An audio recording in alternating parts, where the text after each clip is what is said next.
In a not-so-distant future, a young couple arrives to visit their little son at a cryonics center. Their beloved son suffers from an incurable disease, for which he was cryogenically frozen, in hopes of finding a cure in the future. Henry, worried and tired of seeing his wife suffer for their son Martine, decides to get her an artificial child, which would be like an almost human robot, to serve as a replacement for their natural son, since Dr. Les told him that the chances of finding a cure for their son were very slim. At first, she does not accept the artificial child, arguing with her husband, telling him that it could never replace their son, but upon seeing it, she is moved because it looks too real and gives it a chance. Henry explains to her that if one day she decides to keep the artificial child, she must be very sure, because once the 7-word instruction is introduced for the child to behave like a son, it will be irreversible and it could no longer be reprogrammed to give it to another family, and it must be returned to the factory to be destroyed. The days go by and the artificial child begins to become part of the family, but always with a bit of resilience from Monica. After several weeks, Monica is determined and inputs the 7-word instruction to activate the artificial child. Once activated, the child identifies himself as David and starts calling Monica Mom. David starts to become part of the family and begins to behave like a normal child, with his games, his mischief. David, once very worried, asks Monica, "Mom, are you ever going to die?" And she tells him yes, but it's not the time to be worrying about that. Monica, somewhat affected by the question, gives him a teddy bear that belonged to her son Martine. Several weeks later, a miracle happens, and they manage to find the cure for Martine's illness. Once at home, he exhibits quite harmful and somewhat wicked behavior towards David. One of those many nights, Monica reads the story of Pinocchio to both David and Martine. The story impacts David so much that he is left in awe, and this story will have a very important implication for his future. During a family dinner, Martine mocks David because he can't eat and is only pretending to. David tries to eat what Martine is eating, even though Teddy tries to stop him. David ignores him and starts eating, knowing it could harm him. They take David to Cybertronics for repairs. In the operating room, Monica holds his hand tightly because she is very worried about him. At that moment, David says to her, "Don't worry, Mother, it doesn't hurt," and she abruptly lets go of his hand because she can't believe what he was doing. But Monica returns to hold his hand again. While doing so, she has the jealous gaze of her son Martine.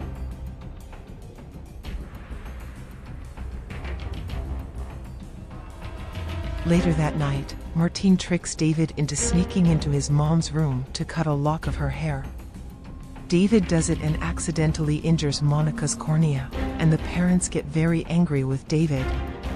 During Martine's birthday party, Henry argues with Monica about the incident with the scissors.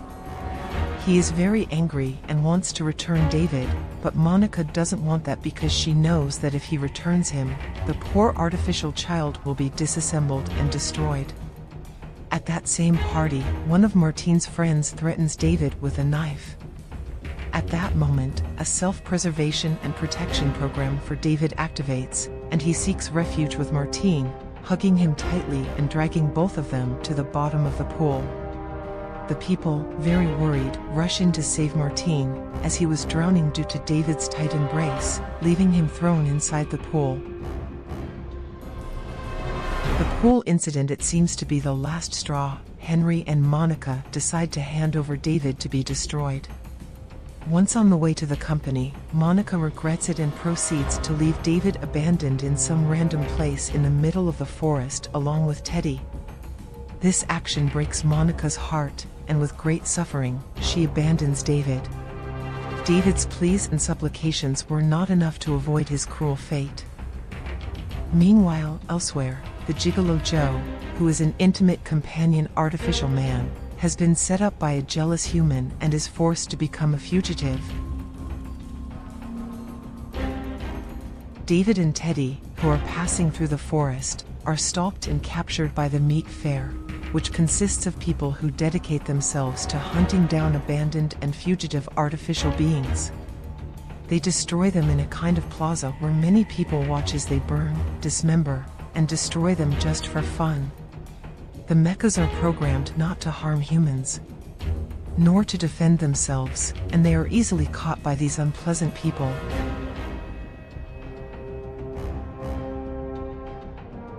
One by one, all the sins are destroyed in very cruel and violent ways. The mechas are forced to watch as their friends are destroyed. Among the caged mechas was also David, and that's where he meets the gigolo Joe.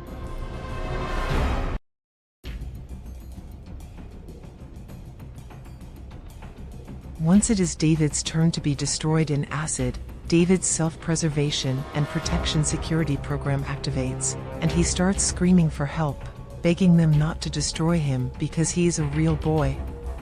The crowd becomes indignant, as they are confused and think he is truly a real boy, and they begin to attack the head of the meat fair. In the chaos, David frees himself and flees with the gigolo in search of a fairy to become a real boy. The trio composed of the bear, the gigolo Joe, and David heads to the city where there is a search engine called Dr. No, which contains a vast database of global information. Dr. No charges them $10 for 7 questions, and all the questions are directed towards finding out where the blue fairy is, that longed for blue fairy who would help David become a real boy and be able to return home with Monica and be loved forever. The doctor gives him clues to reach the top of the Rockefeller Tower located in Manhattan. But before they leave, the police arrive and try to arrest the gigolo Joe. But he manages to escape by stealing their helicopter, which he uses to reach the now submerged and uninhabited Manhattan, where they land on top of the Rockefeller Center. Over the ruins of New York, David meets Professor Hobby, his creator, who tells him that their meeting demonstrates David's capacity to love and desire.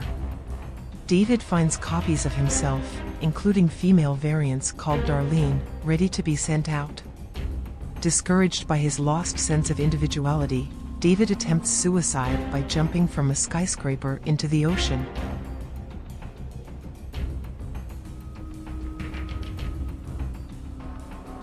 While underwater, David notices a figure resembling the blue fairy before Joe rescues him in an amphibious plane. Before David can explain, the authorities capture Joe with an electromagnet. David and Teddy take control of the aircraft to see the blue fairy, who turns out to be a statue from an attraction in Coney Island. The two get trapped when the Wonder Wheel falls on their vehicle. Believing that the blue fairy is real, David repeatedly asks the statue to turn him into a real boy until its power source runs out.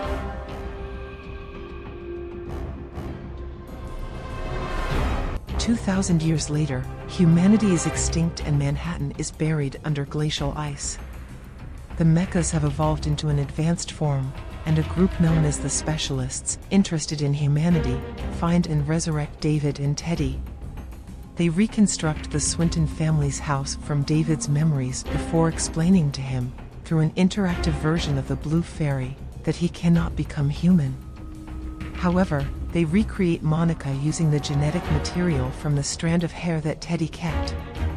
This version of Monica can only live for 1 day and cannot be revived. David spends his happiest day with Monica, and when she falls asleep at night, Monica tells David that she has always loved him. David lies down beside her and closes his eyes,